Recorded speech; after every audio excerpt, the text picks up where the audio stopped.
Welcome to the Durance Gaming review of Atlantica Online. The world's first and apparently only historical fiction/fantasy genre MMORPG is a deep and complex game with a large and experienced player base. The vastness of attention to detail and social content rivals that of EVE Online, and to try and touch on each and every detail in Atlantica Online gameplay is like trying to play Master of Orion 3 100% manually. There's just not enough time and a lifespan. What we will focus on, though, are the key features of the game as a casual player, both its pros and its cons. A quick synopsis of Atlantica's storyline would set the player in a post-apocalyptic world in which all of time has merged, juxtaposing the ancient, medieval, colonial, and on through to modern worlds together as one. The player awakens after the world ends and completes this merging. Suffering from amnesia, the player knows only that they are a hero of old, and they are directed to seek Atlantis. The game's quest chains take the player throughout an interesting version of our own planet. Starting in Korea, then we play the hero into China, India, up into Europe, and so on and so forth, spreading the legend of our awesomeness. Upon logging into the game for the first time, a player will choose a server and then enter the character creation screen. As far as aesthetics go, there isn't much in the way of character customization. That's alright though, this isn't that kind of MMO. There are no factions to choose from, but there are 8 classes available to the new player.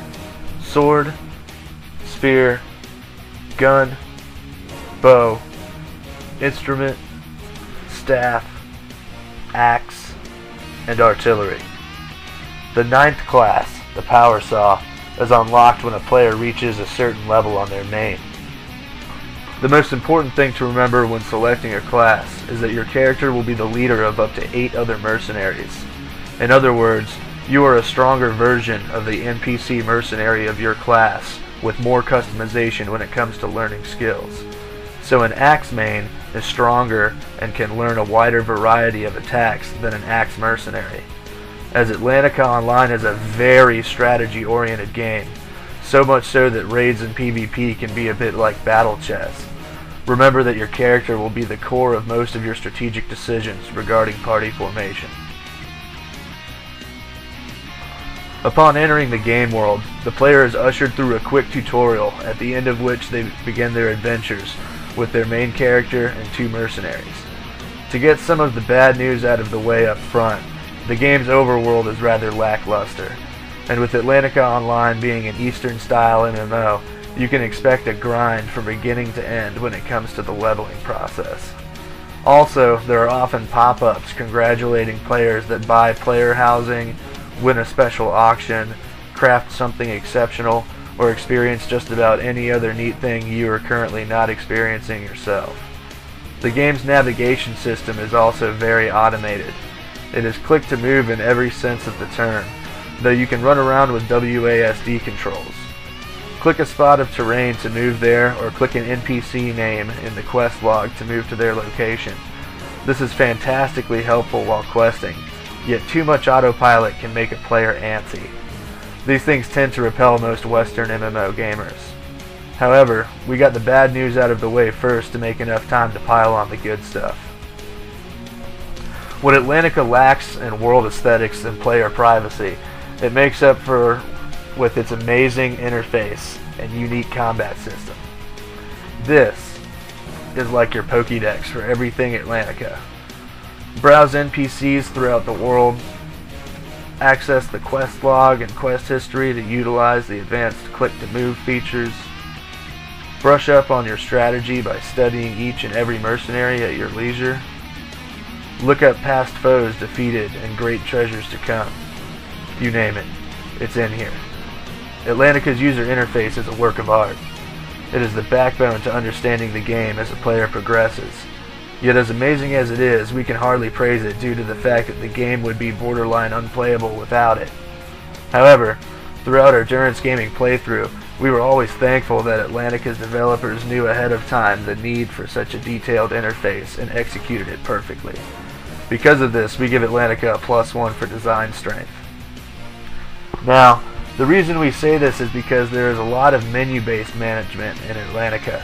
It really is like playing an old-school Super Nintendo RPG, but as a 3D MMO. The game's overworld is basically the same as the overworld in any Final Fantasy game. Your character uses the world mainly for travel and NPC interaction. There are no random encounters. Instead, all enemies can be seen and must be physically touched to initiate combat. A player character currently in combat is marked by the glowing red swords clashing above their head.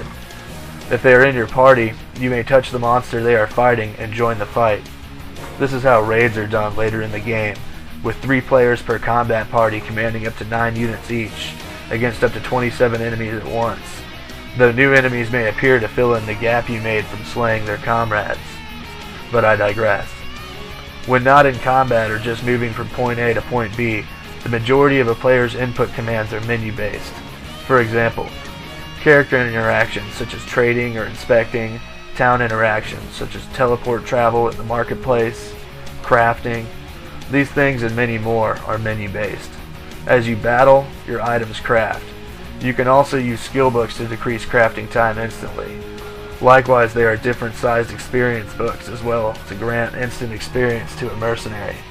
Books like these are easily attainable throughout the game. Atlantica's interface is by no means its only strong point though. The game also has a strong and widely used scheduled event system that ranges from special item auctions to weekly grand PvP tournaments. One of our personal favorites is the NPC Arena.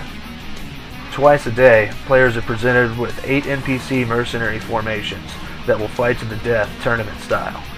Players can bet in-game gold on the winner and the runner-up for their chance to receive massive payouts. We even noticed that as we played the game and learned the mercenaries, we were able to make better informed bets in the arena. Players can observe these arena battles as well as any other PvP battle, and they will receive experience and items for watching a fight to the end. There are also player housing events, fishing events, crafting events, and PvP events such as Free League and Coliseum League. And speaking of which, for Western MMO players, it is most often the PvPers that are most interested whether or not a game is pay to win. So let's cover the game's cash shop and explain PvP at the same time. Now, for the most part, cash shopping in Atlantica is like cash shopping in Diablo 3. It doesn't affect you as a PvE player, and when it does, it's in a good way, because the cash shopper in your party is kicking in doors, guns blazing, and you're riding shotgun. However, while Atlantica offers a ton of pay-for-convenience items such as extra experience and teleportation licenses, the cash shop does indeed sell powerful mounts and vanity gear that add to a mercenary's stats.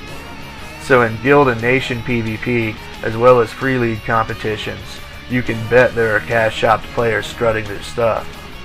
However, there is a ray of hope for the penniless Atlantican PvPers everywhere: the Coliseum League. In the Coliseum League, gear doesn't matter. Only your mercenary types, how you built your formation, and your skill at utilizing your formation strategy determines the outcome of the fight. By level 60, we were beating level 90 plus cash shoppers often enough to climb the ladder to Division 9 of 17, with 1 being the highest. Players can also send challenges out across the land to be accepted by anyone. The rules of the challenge can be Free League style or Coliseum League style. We always choose Coliseum, so even when a high-level cash shopper takes the challenge, we still have a chance to win.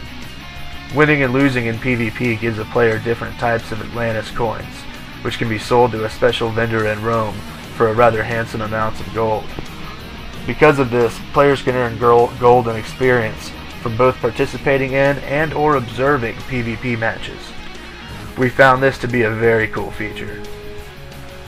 Atlantica Online has so many things in it that we can't even cover them all in this one review. From cash shopping class changes, to playing the free loot jackpot challenge while farming, there's just so much cool stuff. The strongest allure of Atlantica is definitely the uniquely nostalgic combat system, so it's important to emphasize that Atlantica's combat involves more and more strategy as a player progresses, especially in the PvP department. We just think the old school RPG battle system of Atlantica Online is really fun. Now if only there was something like Final Fantasy Tactics, Wait, what's this? Oh yeah, Atlantica has a secondary battle system called the Tactical Battle System, or TBS for short. I think we've said enough. Durance Gaming gives Atlantica Online a 4 out of 5, holding back 1 point for the lack of unique style in the game's graphic design. But the combat? Oh man, the combat.